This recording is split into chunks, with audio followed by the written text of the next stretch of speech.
So hello everybody, welcome back. दोस्तों, मैं आप लोगों के सामने लेकर के आ गया हूं इकोनॉमिक्स के पेपर का solution. So whether you are from the Bengali medium, English medium और हिंदी मीडियम और Urdu medium, the medium is not a restriction at all. मैं आपको सारे क्वेश्चंस के आंसर्स मैं आपको सॉल्यूशन के साथ इकोनॉमिक्स का बता रहा हूं। और दोस्तों, अगर आप लोगों ने हमारे वीडियोस को फॉलो किया होगा तो जो लॉन्ग क्वेश्चन के सजेशंस मैंने दिए थे 100% वही क्वेश्चंस आपके एग्जाम में आए। पूरा का पूरा long question word to word वही सारे लॉन्ग क्वेश्चंस आए हैं। बट मैं आपको इस वीडियो में पहले एमसीक्यू से स्टार्ट करता हूं। एमसीक्यू, एसएक्यू, 2 मार्क्स और 10 मार्क्स पूरा पेपर मैं आपको सॉल्व करके 15 मिनट में समझाता हूं कि किसका क्या आंसर होगा, क्या आपको लिखना चाहिए था। और अगर आपको अच्छा लगे वीडियो तो शेयर जरूर करिएगा अपने स्कूल में, अपने कोचिंग के, अपने फ्रेंड्स के ग्रुप में शेयर जरूर कर दीजिएगा प्लीज, क्योंकि मेरा रिवॉर्ड वही है जो आप शेयर करते हो। चलिए, बाकी मेरा कोई रिवॉर्ड नहीं है। चलिए स्टार्ट करते हैं। सबसे पहले पार्ट बी में एमसीक्यू और एसएक्यू होता है। हमने यहां पर हाईलाइट कर दिया आंसर, आपको देखने में सुविधा होगा। पहला क्वेश्चन है, for a given goods the shape of demand curve is, माने कि गिवन गुड्स में डिमांड कर्व का शेप क्या होता है। गिवन गुड्स एक एक्सेप्शन होता है डिमांड का, और इसीलिए उस केस में इसका शेप होगा upward rising, right guys.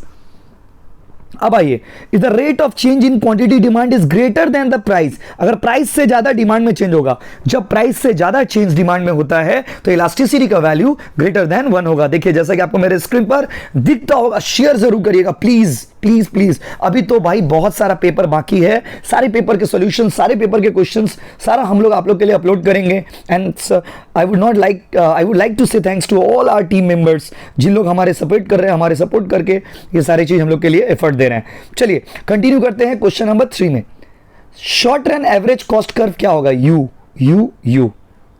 Marginal cost क्या होगा? पहले डाउन होता है फिर अप होता है, मतलब यू शेप। ये भी तो आंसर इसका बी होगा, initially slope down then slope up.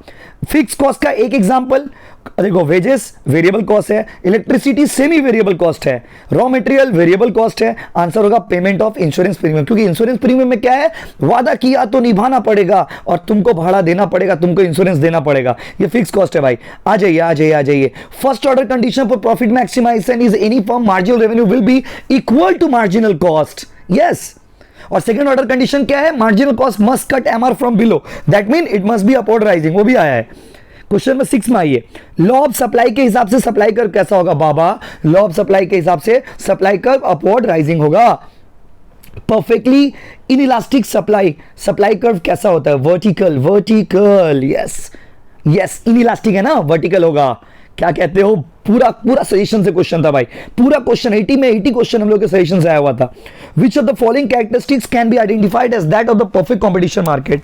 Perfect competition market में क्या होता है? Large number of buyers, large number of sellers, homogeneous commodity. तो देखो, होमोजीनियस कमोडिटी पढ़ाया था ना, डी वाला आंसर होगा, डी। बोला है कौन सा ऐसा क्वालिटी है जो परफेक्ट कंपटीशन मार्केट के जैसा है। मैं आपको एक्सप्लेन कर रहा हूं, मैं आपको प्रूफ के साथ आंसर दे रहा हूं, लेकिन शेयर कर दीजिएगा प्लीज। सेकेंड कंडीशन क्या होता है? तो marginal cost is upward rising, या फिर MC cut MR from below, और इसका दूसरा नाम क्या है? एमसी इज अपवर्ड राइजिंग, क्योंकि ऊपर जाएगा तभी ना नीचे से काटेगा। अच्छा, ये देखो, नेशनल रूरल एम्प्लॉयमेंट प्रोग्राम कौन से ईयर में स्टार्ट हुआ था? 1980। अब आ जाते हैं, लास्ट क्वेश्चन है, कौन सा नाम ऐसा है जो पॉवर्टी से रिलेटेड नहीं है? तो ये अर्ली क्वेश्चन था, मोहलोनिबास हो गया आंसर। एलआईसी कौन सा ईयर में बना था? 1956। डब्ल्यूटीओ कौन सा ईयर में बना था? 1995। अब आते हैं नेक्स्ट क्वेश्चन की तरफ। Marginal cost equal average cost where average cost is minimum, yes. When average cost is minimum that mean marginal cost is equal to average cost. True होगा answer, true. Total fix cost parallel होता है output axis का, yes true, क्योंकि total fix cost का diagram होता है horizontal straight line, ठीक है।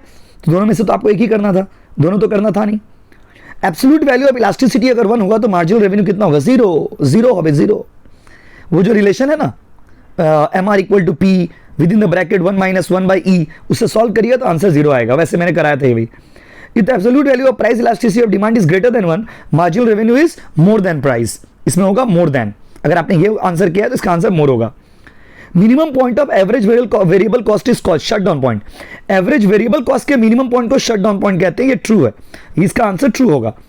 और अगर एवरेज कॉस्ट रहता तो break even point. Super normal profit कब होगा? जब प्राइस और एवरेज कॉस्ट बराबर होगा, गलत। सुपर नॉर्मल प्रॉफिट तब होता है जब प्राइस ज्यादा हो, एवरेज कॉस्ट कम हो। नेक्स्ट, अगर कॉस्ट ऑफ प्रोडक्शन बढ़ जाता है, लेबर का वेजेस भी बढ़ जाता है तो सप्लाई कर्व लेफ्ट में शिफ्ट करेगा, क्योंकि सप्लाई घटेगा, सप्लाई जैसे ही घटेगा तो लेफ्ट में शिफ्ट करेगा, इसका आंसर होगा left.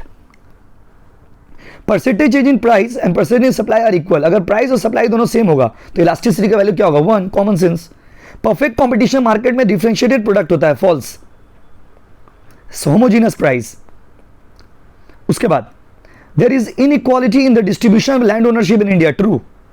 Seasonal unemployment is found only in agriculture, मैंने आपको पढ़ाया था ना, ओनली रहेगा तो आंसर होगा फॉल्स, इन एग्रीकल्चर रहता है तो ट्रू होता है। ओनली एग्रीकल्चर मतलब खाली एग्रीकल्चर में पाया जाता है, ऐसा नहीं है। सीजनल अनएम्प्लॉयमेंट बहुत सारी इंडस्ट्रीज में भी पाए जाते हैं, तो since they have written only, तो ओनली मतलब सिर्फ एग्रीकल्चर में पाया जाता है, इसीलिए आंसर यहां पर फॉल्स है, फॉल्स। अगर रहता फाउंड इन एग्रीकल्चर तो ट्रू होता, मेनली रहता तो भी ट्रू होता, ओनली है इसलिए फॉल्स होगा। गवर्नमेंट ऑफ इंडिया जवाहर रोजगार योजना कौन से ईयर में स्टार्ट किया था? 1989। 1989 में गवर्नमेंट जवाहर रोजगार योजना स्टार्ट किया था। उसके बाद डिस्गाइज अनएम्प्लॉयमेंट में मार्जिनल प्रोडक्टिविटी और लेबर जीरो होता है, बिकॉज अगर आप इंप्लॉइज को रिमूव भी कर दोगे तो वर्क के ऊपर इफेक्ट नहीं पड़ेगा। WTO 1990 में आया था, फॉल्स। 1985 ऊपर में तो था। Narasimha committee recommended on tax system, false. On financial system, tax system में लोगों का कोई रोल नहीं था। इंडियन रूपी कन्वर्टिबिलिटी कौन से ईयर में स्टार्ट हुआ था? देखिए ये ऑपरेशनलाइज हुआ था 1994 में, लेकिन ये आया था 1993 में। इंडियन रुपीज कन्वर्टिबिलिटी जो है बस fully convertible into current account, ये स्टार्ट हुआ था 1993 में, 20 अगस्त 1993 में स्टार्ट हुआ था, 20 अगस्त 1993, बट ये ऑपरेशनलाइज्ड हुआ था 1994 में। अब आते हैं 2 मार्क्स वाला में, बोला है What kind of power is required to transfer desire for a commodity into demand? So only purchasing, इसका आंसर, ये बड़ा अच्छा क्वेश्चन था, इसका आंसर होगा परचेजिंग पावर। अगर आपने खाली परचेजिंग पावर लिख दिया तो टीचर आपको 2 मार्क्स दे देंगे। और उसके और में है मेंशन 2 फैक्टर इन्फ्लुएंसिंग डिमांड, तो डिमांड का 2 factor like price of the commodity, income of the consumer, taste and preference, कोई भी 2 फैक्टर। लॉ ऑफ डिमांड लिख दिया होगा आपने। What are the 2 components of price effect? Price effect में 2 effect होता है, इनकम इफेक्ट और substitution effect. Law of demand तो इजी था। For what kind goods the demand is elastic, कौन सा गुड्स के लिए डिमांड इलास्टिक है? बात समझ रहे ना? तो डिमांड इलास्टिक अगर आप देखेंगे तो जैसे लग्जरियस गुड्स होता है उसका डिमांड इलास्टिक होता है। परफेक्टली इनइलास्टिक डिमांड क्या है? बड़ा अच्छा था, इसका डेफिनेशन लिख देते, डायग्राम बना देते, आंसर मार्क्स मिल जाता। इनकम इलास्टिसिटी क्या है? डिमांड कर्व का शेप क्या होगा अगर प्राइस इलास्टिसिटी इंफिनिटी हो तो, ये पूछा है। अगर बोला है डिमांड कर्व का शेप कैसा होगा प्राइस इलास्टिसिटी इंफिनिटी हो, तो नोट्स में हमने दिया हुआ है, ये सब आंसर आपको मिल जाएगा। देखिए give 2 example of variable cost, raw material, wages लिख देना। फिक्स कॉस्ट क्या होता है? इजी है। एवरेज रेवेन्यू क्या है? फर्म्स मार्जिनल रेवेन्यू क्या है? समझाने का कुछ है नहीं इसमें। डिस्गाइज अनएम्प्लॉयमेंट लिखवाया हुआ है। हेड काउंट रेशियो, पूरा straightforward notes. WTO GATT में क्या फर्क है, और मल्होत्रा कमेटी का रिकमेंडेशन, और demerits of globalisation in India, और ट्रेड लिबरलाइजेशन क्या होता है। बड़ा इजी क्वेश्चन था, बहुत ज़्यादा इजी क्वेश्चन था। सारे क्वेश्चन नोट से हम लोगों ने दिए थे, और हम लोगों ने, प्लीज़ आप लोग शेयर जरूर करिएगा क्योंकि डेडिकेशन है, मेहनत है। और देखो सबसे यूनिक पहली बार इलास्टिसिटी चैप्टर आया है इकोनॉमिक्स में 5 मार्क्स में, और पहला हम लोगों ने सजेशन में दिया था कि आपको कुछ फैक्टर्स के बारे में लिखना है जो प्राइस इलास्टिसिटी को अफेक्ट करते हैं। आप हमारे वीडियो को मिला के देखिए, 100% यही क्वेश्चन है। और average revenue, marginal revenue, product का डिफरेंस में रिलेशन मैंने दिया था, वो आया। लॉ ऑफ वेरिएबल प्रोपोर्शन आया। इंटरनल इकोनॉमिक्स, एक्सटर्नल इकोनॉमिक्स मैंने दिया था, आप देखिए वो आया। कैरेक्टरिस्टिक्स ऑफ परफेक्ट कंपटीशन बहुत इजी है। शॉर्ट रन इक्विलिब्रियम भी हमने सजेशन में दिया था। शॉर्ट रन सप्लाई कर्व कैसे डिटरमाइन करते हैं वो भी हमने सजेशन में दिया था। और how to determine the price using aggregate demand and aggregate supply. तो all in all my dear student, ये सारे पेपर के सॉल्यूशन मैंने आपको दिए। Please share the video and subscribe the channel if you came for the first time. Thank you so much everybody.